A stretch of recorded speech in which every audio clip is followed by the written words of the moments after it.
Hi hello నమస్తే అండి. నేను మీ Sravanthi. Welcome back to Sravas వంటిల్లు ఛానల్. ఈరోజు మన ఛానల్లో గుత్తి వంకాయ కర్రీ ఎలా తయారు చేసుకోవాలో చూద్దాము.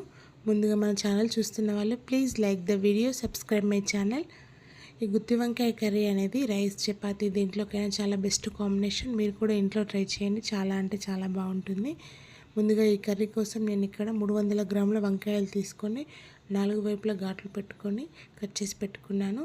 వాటిని ఇలా సాల్ట్ వాటర్లో వేసుకోవాలి.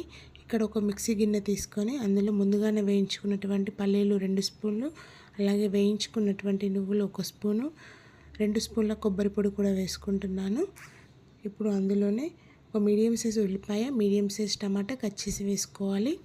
ఇక్కడ ముందుగా నానబెట్టుకున్నటువంటి 4-5 రెమ్మల చింతపండు కూడా వేసుకుంటున్నాను. ఇప్పుడు అందులో 1½ స్పూన్ కారం పొడి, అలాగే 1 స్పూన్ సాల్ట్ కూడా వేసుకోవాలి. అందులో ఇప్పుడు 2-3 లవంగాలు, ఒక చెక్క కూడా వేసుకొని మిక్సీ పట్టుకోవాలి. మెత్తటి పేస్ట్ చేసుకొని పక్కన పెట్టేసుకోవాలి. ఇప్పుడు స్టవ్ ఆన్ చేసి స్టవ్ పైన కడాయి పెట్టుకొని 3 స్పూన్ల ఆయిల్ వేసుకోవాలి. ఆయిల్ హీట్ అయిన తర్వాత మనం ముందుగానే కట్ చేసి పెట్టుకున్నటువంటి వంకాయ ముక్కల్ని ఆయిల్లో వేసి ఫ్రై చేసుకోవాలి.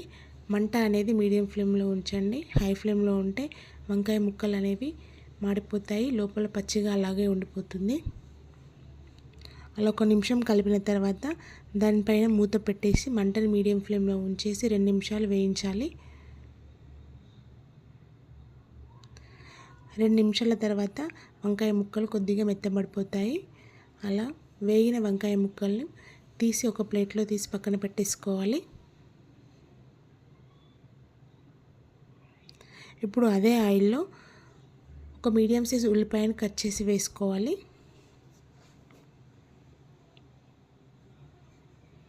ఉల్లిపాయలు ఫ్రై అయిన తర్వాత అందులో 1 స్పూన్ అల్లం వెల్లుల్లి పేస్ట్ కూడా వేసుకొని పచ్చివాసన పోయే వరకు ఫ్రై చేసుకోవాలి.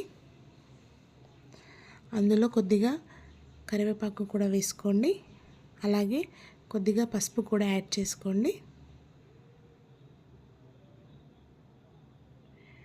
ఇప్పుడు మనం ముందుగానే పేస్ట్ చేసి పెట్టుకున్నటువంటి మసాలా మిశ్రమంని ఆయిల్లో వేసి ఫ్రై చేసుకోవాలి. అందులోని పచ్చివాసన పోయే వరకు ఫ్రై చేసుకోవాలండి. మంటను కొంచెం తక్కువ చేసి ఫ్రై చేసుకోండి. అలా మసాలా మిశ్రమం నుండి ఆయిల్ సపరేట్ అయిన తర్వాత మనం ఇందులో కొద్దిగా వాటర్ వేసుకోవాలి. ఇక్కడ నేను 100 ml వాటర్ వేసుకుంటున్నాను. కావాలంటే మీరు కొద్దిగా ఎక్కువైనా వేసుకోవచ్చు, తక్కువైనా వేసుకోవచ్చు. ఇప్పుడు ఇందులో ముందుగానే ఫ్రై చేసుకున్నటువంటి వంకాయ ముక్కలు కూడా వేసుకొని కలుపుకోవాలి. కొద్దిగా మెల్లగా కలుపుకోవాలి, ఎందుకంటే వంకాయ ముక్కలు ఆల్రెడీ ఫ్రై ఉన్నాయి కాబట్టి. దాంట్లో ఇప్పుడు కొద్దిగా కొత్తిమీర పౌడర్ కూడా వేసుకోవాలి. అలా ఒక 5 నిమిషాలు లో ఫ్లేమ్లో ఉడికిన తర్వాత పైనుండి కొద్దిగా కొత్తిమీర కూడా వేసుకోండి. అంతే అండి, ఎంతో టేస్టీగా రుచిగా ఉండేటువంటి మసాలా వంకాయ రెడీ అయిపోయినట్టే. మీరు కూడా ఇంట్లో ట్రై చేయండి, చాలా అంటే చాలా బాగుంటుంది. Thank you for watching my channel. Thank you.